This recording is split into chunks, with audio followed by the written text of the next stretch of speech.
Hi everyone, welcome you all to the channel. आज आम मुस्लिम socio religious reform movement रो part 4 टा पढ़िबा। तुम जेंति कि जानछ ओएस रो फ्री कोर्स संपूर्ण कोर्स एठी पढ़ा होउछ।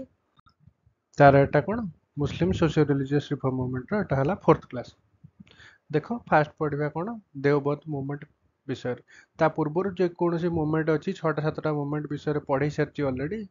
तमे जे देखिनो जाई कि प्लेलिस्ट रे देखि पारो। देखो फास्ट आसला देवबंद मूवमेंट जोटा कि कहा द्वारा एस्टाब्लिश कराइथिला ना मोहम्मद कासिम और रशीद अहमद मिसिकी एस्टाब्लिश करथिले।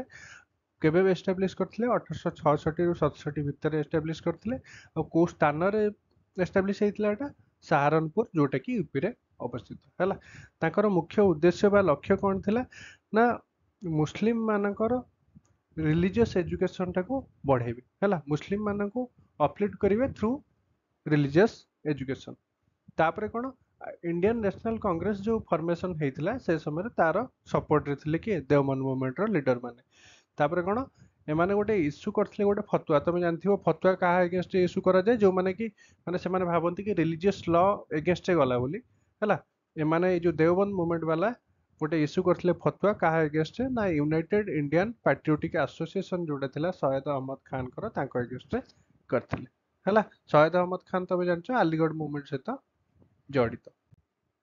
तापरे तापर देख फराइजी मूवमेंट। फराइजी मूवमेंट किए स्टार्ट करथिले ना हाजी शरियतुल्लाह स्टार्ट करथिले 1847 मसिया रे। आ एटा स्टार्ट हेतिला को जगह रो ना वेस्ट बंगाल होला। से माने कोन ना कहउथिले फ्राइडे प्रेयर जो नमाज पढ़ंतिन शुक्रवार दिन से फ्राइडे प्रेयर्स आ ईद प्रेयर कहले करिबानी। कोन पे करिबानी ना इंडिया ब्रिटिश माने को अंडर रे अछि। आ एटा को सेच में से माने कहउथिले दारुल हर्ब कहले दारुल हर्ब अछि। आमे निजे निजु शासन करनांती खलीफा शासन करनांती ब्रिटिश माने शासन करछन। तेनु आमे फ्राइडे प्रेयर किंबा ईद प्रेयर करिबा उचित नुह बोली कहउथिले। तापर देखो पागलपंथी मूवमेंट आको किए स्थापन करथिला ना करम साहा बेंगल ले स्टार्ट हेतिला एटा। आ ए कोन पे स्टार्ट हेतिला ना जो जमींदार बा विभिन्न लोक धनी लोकों को अंडर रे जो टेनेंट माने काम करथिले सेमाने को कोन बहुत असुविधा बा ऑपरेशन नो सम्मुखीन हबाको पड़थिला। ता अगेंस्ट ए मूवमेंट स्टार्ट हेतिला। मन रखिबो करम साहा स्टार्ट करथिले बेंगल हैला।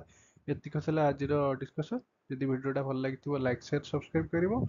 आ जदि तुम सांग माने आउ तुम जानिथिबो जे कोनोसी पिला नेडी एस्पिरेंट जे कि फ्री ओएस पे प्रिपेयर करिया चाहछन तुम ए चैनल को सब्सक्राइब करो। आ सो दैट से माने फ्री ले ओएस पे प्रिपेयर हे परिबे। Thanks for watching.